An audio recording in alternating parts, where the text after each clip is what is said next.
You feel like the Holy Spirit's just kind of prompting you right now, but you're starting to talk yourself out of it. Well, nobody's going to like that story. I'm just a shepherd on night shift. Come on up. I'm going to talk way too much, so I'll make it short and sweet. I am very hard on myself. I struggle a lot with caring a little too much about what people think about me, and things that I'm good at and things that I'm not good at. I feel like I'm not really good at a lot of things. I recently started a new job, and I was just kind of overwhelmed with it because I'm just thinking, is this a God thing? Is this where I'm supposed to be? And God has a great way of getting other people involved in our lives, and to reassure us, especially those of us who struggle with accepting that, hey, we can do things. So recently, I really was questioning this past week. I was just like, is this what I should be doing? Should I be working with these children? Am I qualified to do this? And God just kept bringing people throughout the whole week up to me, and they were just saying, I see you. I had one lady, she was like, I just wanted to stop you and tell you that I see you interacting with your students, and I see the love that you have for them, and I see what you're doing in their lives and how happy they are to have you in their life. And that was just like everything for me. So even when you feel like you're not doing a good job, or that you're not cut out for this, or that you're not good enough, because I feel that often, God's going to send you people in your life that tell you that you are, and to remind you that you are, and that you are doing His work and helping people. So just wanted to share that. Yeah. Are you coming to share? Is that okay? It is okay. Are you an original to the Windsor Vineyard? Pretty close. Been here since 2007. 2007. I'm a year short of original. This is Claudine. Yes. Her and Pat have been here a long time. Yeah, and there's people I meet that have been here for a long time, and I'm like, when did you come? And they're like, 2009. And I'm like, how is it that I don't know you, and you've been here almost as long as I am? So, wow, it's loud. In November of 2021, my company was acquired by a new company, and they happened to have my position open, which was fine. After a few months, I knew that my role was not what I really wanted to be doing.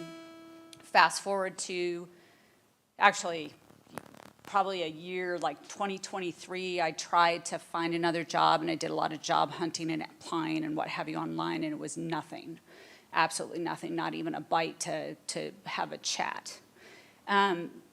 This last summer, I had an interaction with my manager's manager that was really, really ugly. And I had a moment where it's like I'm sitting there and I'm not saying anything, and she is literally tearing me apart, making me feel small, publicly humiliating me in front of my manager. It was bad. And I, in that moment, was like, you have no idea, I know how to survive. Because I grew up in an abusive home. And so it's just like, I know how to pull it together. I know how to disappear into myself. I know how to survive this.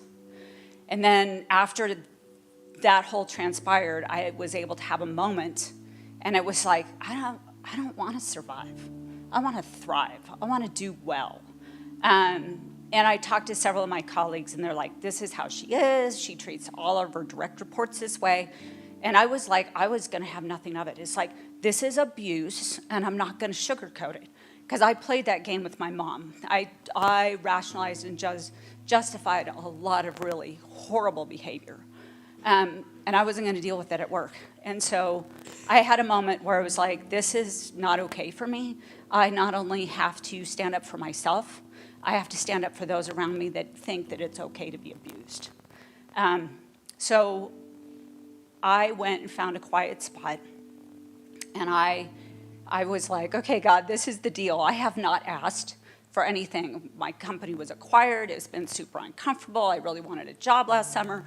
I haven't asked for it, but I'm asking you now. Please deliver me.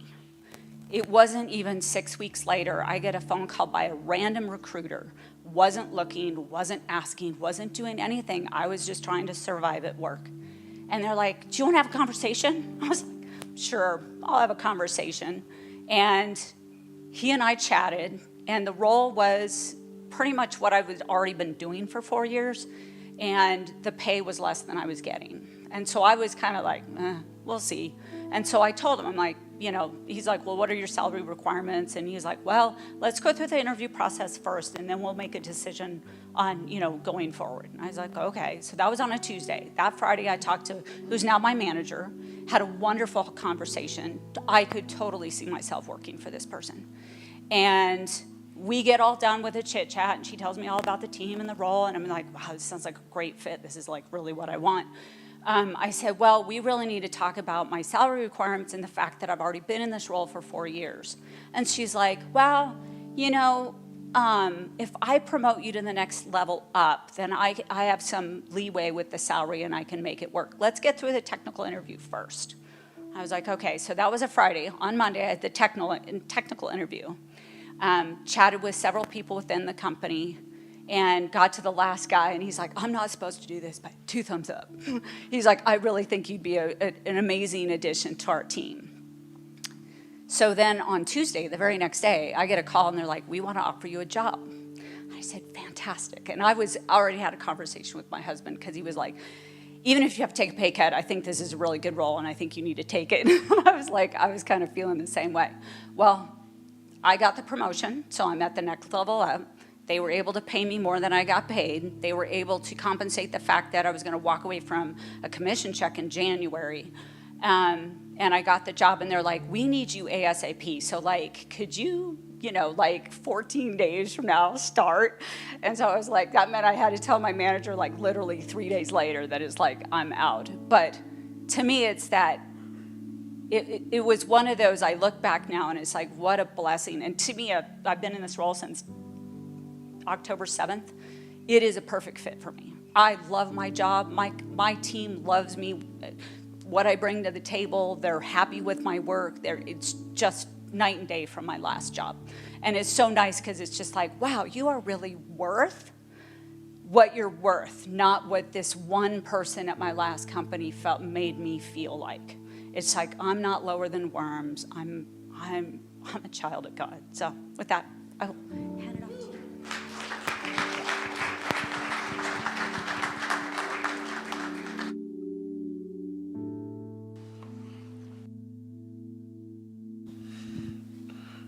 For those of you who don't know me, my name's Heath Taylor. In 2017, I had a massive stroke at 26 years old. It was probably one of the biggest events in my life. I was currently training for the last 10 years as an MMA fighter. I was about a month out from my professional debut. Had a massive stroke on my job site. I own a construction company. I've been at owning this business for about 12, 13 years now. So had the stroke on my job site. I remember getting to my truck, kind of blacking out, trying to hold onto my seatbelt to try to get in. And I guess I face planted in front of my truck. The guys came out and saw me down, called the ambulance, whatnot. My wife, Michelle, was called. She came to the hospital. This story is kind of about identity and the power of prayer for me. My identity at the time, owning the construction company, I was an MMA fighter. I loved fighting. I loved training. We had a camaraderie at the gym that was kind of like this church. We know everyone. We care about everybody. So had the stroke at the job site, was shipped in the ambulance to the hospital here in Fort Collins. The ER doctor was kept on thinking I was assaulted somehow, and everybody who knows me, that's kind of probably pretty hard to assault somebody who's been training for the last 11 years. So my wife came in, Michelle, and she's in the medical industry, and she noticed my face was drooping in one area, and she kept on asking for them to get an MRI on me to see if I was having a stroke. The doctor kept refusing. Michelle kept on, coming at it and praying about this. And then finally, they airlifted me to the hospital. 12 hours later after the initial stroke happened. So they did open heart surgery on me. I had it's called it was a mitral valve. It was kind of what I call in the heart valve. It was kind of like a booger hanging on the inside of the valve, and when the blood would come up, it would flick off, and then it went to my brain to have a stroke. So that happened there. Was in the hospital. The church knew about it. I had a lot of friends. We put a lot of Post-it notes on the board for my prayer for my fast recovery and health. The symptoms after the stroke were pretty bad. It was almost PSD level, where I had so much trauma and stress to my brain that the anger, fear, suicidal ideations happened for about 5 years after that. Me and Michelle, constant prayer, went to therapy. We went to the neurological brain place to get neurologic feedback done on my brain. It took years and years, still going through the emotions and pain, suicidal ideations, not happy with my life. The emotion of feeling empathy, happiness, joy left after the stroke. So I have a lot of problem with empathy, joy, being happy, fulfilled, getting that exciting feeling, stuff like that. So we've been working on that a lot. And I think through the power of prayer, it has turned me around a lot. And I don't have the happiness that a lot of you guys have. I try to find simple acts of joy or acts of service that me and my wife can do that does fulfill my heart. And throughout this whole process, the power of prayer on that cross has brought us a long way. And, through being a business owner, your job isn't guaranteed the next day. You have to find every job you get as a business owner in the construction industry, as a lot of people know. You have to find the next job in the next couple of months, or you're out of work until you can find that next job. So the reliance on prayer and Jesus in mine and Michelle's life is up the utmost right now. And the power of prayer is something I definitely believe in because I've seen it personally in my life in so many different ways. So. Thank you.